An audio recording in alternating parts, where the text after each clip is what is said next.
Good morning everybody, it's me here coming live from the kitchen.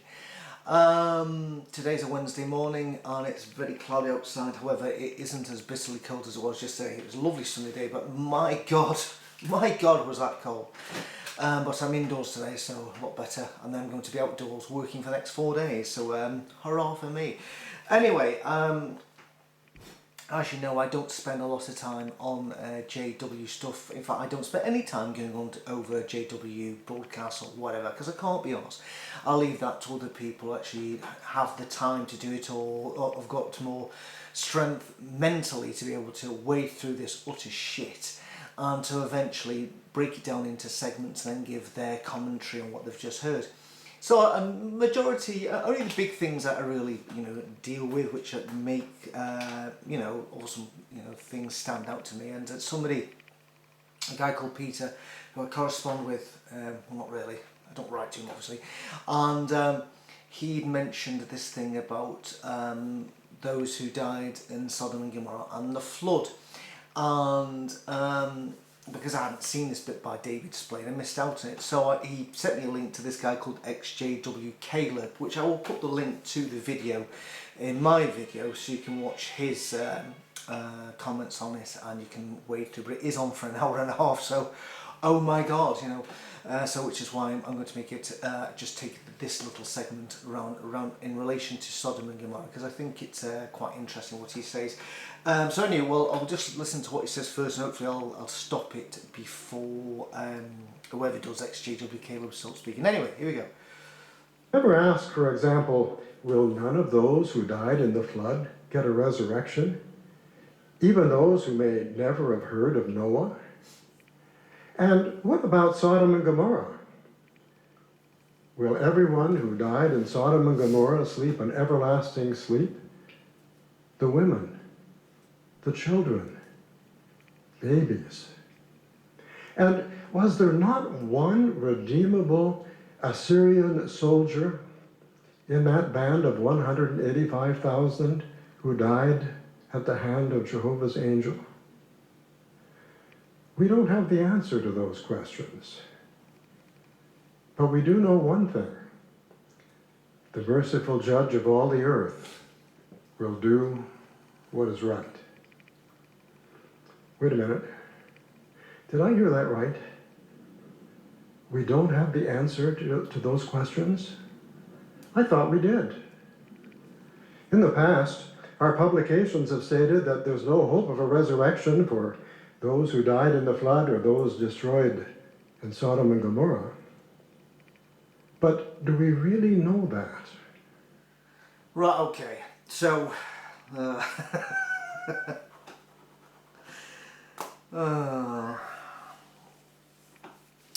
where'd you start with that one?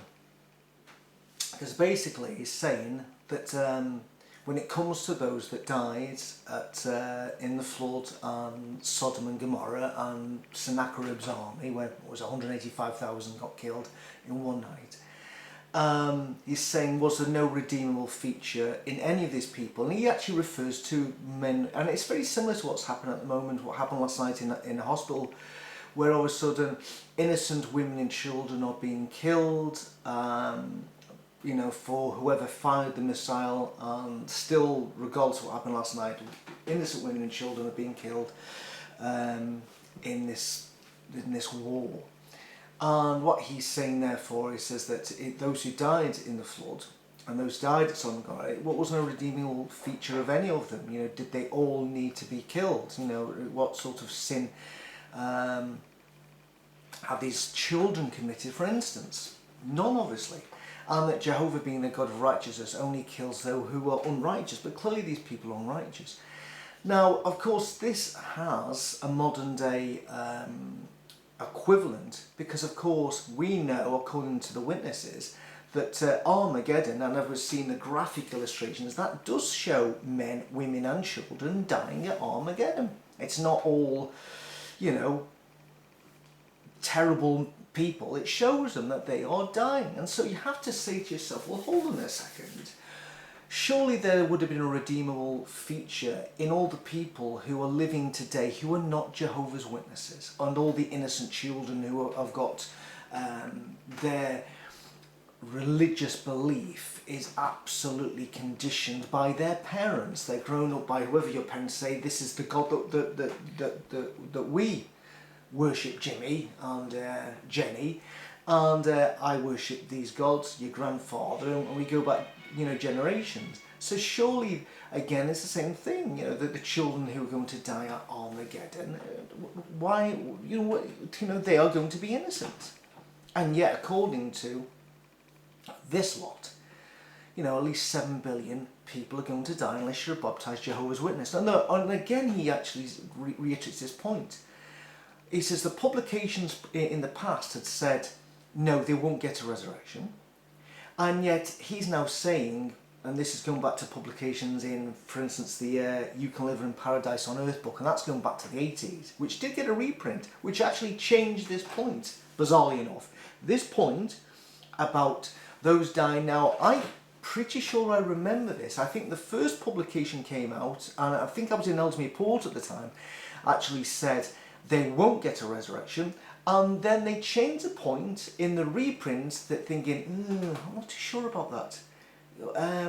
Or maybe some of them will get a resurrection. It's just bizarre. And yet he says, we don't really know. So basically, now this is the thing. He's saying the publications in the past have said that they won't get a resurrection, Sennacherib's army, those in the flood, Sodom Gomorrah, and basically anybody that Jehovah killed. And Jehovah, when it comes to, when you look at the God of the Bible, he was quite handy. He's, I've said before, he's the worst serial killer that ever been recorded, if he does exist, and has committed acts of genocide on hundreds and thousands of people. He makes Hitler look like a beginner, a novice.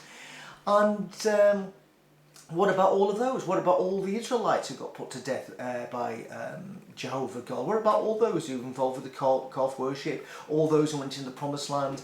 Well, waited outside and heard what the spies had to say, and the spies came back with tender bad news, and the fear went through the camp, and then he decided to literally kill thousands of them for not showing any loyalty to him. What about all the ones who died in a night during the Passover? What about all the ones who died when, the water came? I could go on and on in here, because literally when it goes down to the horrors unleashed by the God of the Bible, we could literally be here all day. Now, I really don't have the time. So this is the point. The point of the matter is here, that this guy here is supposed to be the conduit of spiritual truth, the understanding of all things that were written 2,000, 3,000, 4,000, 5,000 years ago, that he and his chums in New York are supposed to be getting, who are spirit-anointed ones. In other words, unlike the original Bible writers in the Hebrew scriptures, who were not spirit-anointed ones, those guys are still waiting to be resurrected back to this earth, allegedly. But these guys are then going to rule these guys in heaven as kings and priests with Christ, and they're going to rule over and take part in the resurrection of these guys, of the guys who wrote these books. So you tell me, how is it that the guys who wrote down these things, that the guys are going to lord over them and be manifestly more superior and important, that these cannot understand the explanation of what these guys wrote? It's a bit confusing. Yeah, you got me on that one. So I'll just crack on to the next wee bit. So just fast forward here. I've done a lot of timestamps here. Let me just get this right. Like I said, you might hear a little bit of our little friend here, which I've got no problem doing that, because obviously it is his stuff, right. I'm just about to start off here. Brighter. See how the doctrine falls apart even when you take it at face value? The men of Sodom and Gomorrah were certainly wicked, and they deserved to die for what they did. But did they know any better? How often did Lot and his family preach to them? And are we saying that if special pioneers had been assigned to Sodom, that they would have had no success whatsoever in preaching to the Sodomites, helping them to turn around and come to a knowledge of Jehovah? Can we say dogmatically that not one Sodomite would have repented if Jehovah's requirements had been explained? Right, so what's interesting about that bit is he's basically saying that ignorance is an excuse, or not knowing can be used as an excuse for not being punished. I didn't know. We didn't know. And they're saying, did Lot do any preaching? Oh, come on. What? Come on. Who did preach back then? The only people, you know, who did the preaching? Do you think Lot with his daughters, did he do any preaching? Come on, what preaching? Did it, what, come on. What, wasn't doing preaching. He was probably too busy, you know, making sure he never got jumped in the street. I remember that infamous time when the angels turned up and all that the young men and boys are outside banging on the doors saying, Lot, send out these young men because we want to have intercourse with them and gang rape them. And Lot being a man of high moral fibre and showing that he is potentially father of the year, like a certain Workshire lazy Croatian living Englishman. He then actually says, oh, please leave my young male good-looking guests alone who can fund themselves, but instead have my daughters. Would you do that? Would you do that? Let's think about it. You've got a couple of guys turn up, you don't know them from what, they claim they're angels, a couple of angels, they'll come in, you can stay the night. Next thing is the door's banging, you know, all of a sudden all the men of the town comes in, oh, you know, we've just noticed these nice looking two dudes walking in, and we fancy a bit of action with them, bring them outside so we may all of us have a wee shot.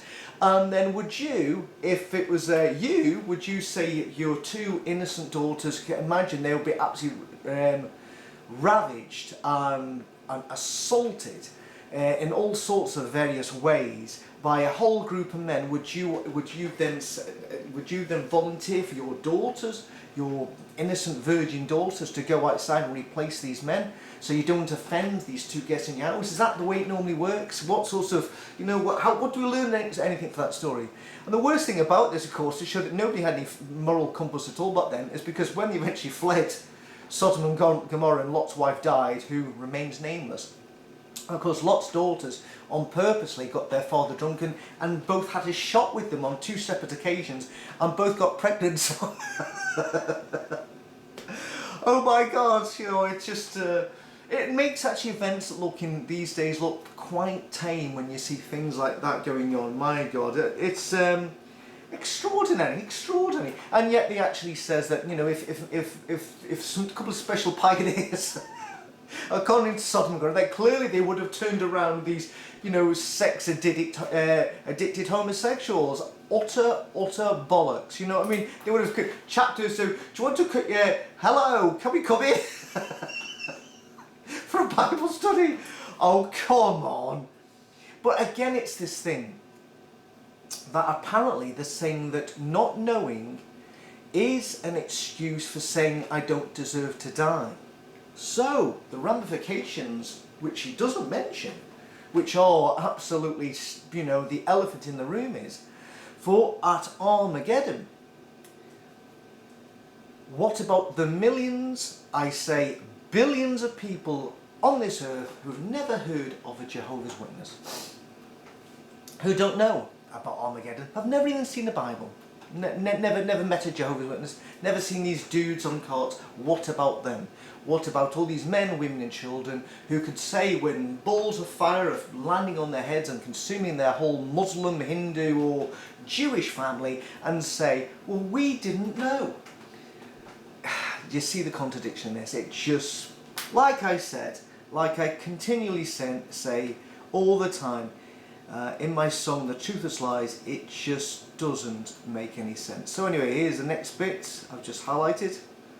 There we go, should be the right bit. 2019. Let's go back a bit. Right, hold on. There we go. So we just remember. So here's the next bit. I've forgotten what bit it is, but it'll be starting in 9 seconds, so no time to go for a cup of tea. Hold on. And we're in. It's also of interest to consider Jehovah's words to unfaithful Judah in Ezekiel 16. Jehovah said that the citizens of Sodom were more righteous than the inhabitants of Judah. So if Sodom is doomed, what about Judah? You see, that's interesting again, because obviously that scripture again sort of completely contradicts, you know, what the publications were saying. And yet that verse in the Bible has been available for these dudes to try and ask Jehovah to explain to them when they go into prayer and say, Jehovah, please explain these points to us. We're a little bit confused here. That point has been there for them to explain for, well, since whenever the witnesses started off. So they, especially on that point, they could have said, Jehovah, we need clarification here. You say that the ones in Sodom and Gomorrah would be seen more favourably than the ones in Judah. Yet Judah, your people. It doesn't make any sense. Anyway, here's the next point.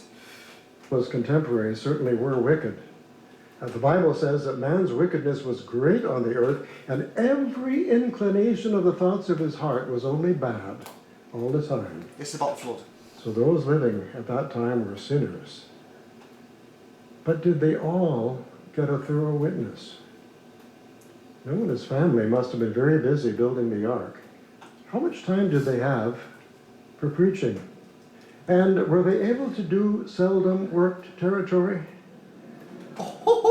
We have found that people who live within 10 miles of Bethel have never heard of Jehovah's Witnesses. So can we guarantee that everyone living on earth during that time knew of Noah and what he was doing? We can't really say that. Yeah. So again, it's exactly the same point. If he's saying that the ones in Sodom and Gomorrah and the ones at the time of Noah's flood, that they may not have got a witness, the opportunity to turn around in repentance, and especially in time of Noah, and just say, lads, any room for us on your lovely boat there? Can you just take off the 2 unicorns and I'll take their little allocated bit? It doesn't make any sense, because if you're going to use that excuse that not knowing in ignorance and not being preached to, and so being able to make a decision, is a basis for you getting a resurrection after Armageddon, surely the same understandings, surely the same point should be used therefore for everybody on the earth at the time of Armageddon. Surely it should be go right down to the fact that billions of people have not had a witness, even for those who have walked past the carts because they weren't given a fair understanding of what those two dudes were standing and what the hell JW org stands for. Surely it's the same thing. So really, we're talking, to be perfectly honest with you, that if Armageddon comes tomorrow, that the majority of people, unless they were absolutely opposed to the Jehovah's Witnesses, shouldn't die. And yet when we look at all the illustrations and the publications, it shows only a small little group of people surviving, as we see like skyscrapers falling down and men, women and children, little dogs and cats falling into great crevices in the earth. Surely if we're going to use the same reason this guy's using at the moment, it should be a case of, well, hold on a second, how can you say that it's righteous and fair for you to be put to death because you're ignorant about the times that you're living in? It's got, if he's going to apply that to the people in the flood at those days and says that is the basis on them getting a resurrection post Armageddon, surely you've got to use it in the same understanding for the ones who are living just before Armageddon. It should say, well, it's exactly the same here. Surely Jehovah God can't do this yet again, where indiscriminately just go around killing collectively, billions of people. But of course we are led to believe, unless this could be another change in the horizon, that when you die at Armageddon it is Judgment Day and you're not coming back. When you go down at Armageddon, you're not down baptized as a Jehovah's Witness. That is it. There's no coming back. There's no resurrection for you. He's not going to you're not going to burn you alive with your family the day of Armageddon and then like 4 days later start the process of bringing back those from the dead, from the wicked, the righteous and unrighteous from the past, and bringing them back from the dead, and then all of a sudden they're coming back. It doesn't make any sense. It doesn't make any sense. So we'll go on to the last bit here. Just want to put this bit here. Hold on. Right, so this is the last bit I want to finish with you. So if you this is the last of the splain. I don't usually do stuff with splain actually because I can't stand the twat. So anyway. To someone who wasn't here today, you would not say, Some who died in Sodom and Gomorrah and in the flood are going to be resurrected, and Solomon isn't going to be resurrected. No, no, no, you wouldn't say that. What we're saying is that we shouldn't be dogmatic about who will and who will not be resurrected. We just don't know. And Right, so that's it. He says he just doesn't know. So in other words, this is the conduit for revealing the deep things of the Bible. These guys don't know. They've flip-flopped on this one before. There's a contradiction here that if you're a homosexual and you die because you were a homosexual at Sodom and Gomorrah, but there's a good chance you'll get resurrected in the paradise. However, if you're a gay person, at the time of Armageddon, you die purely because you died the wrong side of Armageddon. If you're put to death back then by Jehovah for being a homosexual, good news, you're coming back in the resurrection where you can try and turn around your life. Or if you died before Armageddon, the same. But if you are a gay man or a lesbian woman or whatever you are, or a Muslim or a Hindu or whatever it is, you're going to die at Armageddon because you are not a baptized Jehovah's Witness. Yet they're saying here that ignorance, not knowing, is a good valid reason for you to be returning back to this earth in the paradise through the resurrection. If they can't say that this doesn't make any sense, or if Jehovah's Witnesses can't say this doesn't make any sense, I give up. In fact, I've given up a lot of times, which is why I don't really bother much anyway. So anyway, I'm going to go. I'll leave that link for you if you want to watch the rest of XJW Caleb's little video called The Craziest Annual Meeting Ever. Watch it if you want to. It's an hour and a half long. I've just highlighted that, a few bits of that one because I thought it is interesting to me. Enjoy the rest of your day. I'm going to go now and do something. I've only got a day to do it, so I don't know what I'm going to do. I'll find something to do, don't you worry about it. No, I've got things to do, unfortunately. Anyway, yeah, see you later. That's me. Bye-bye.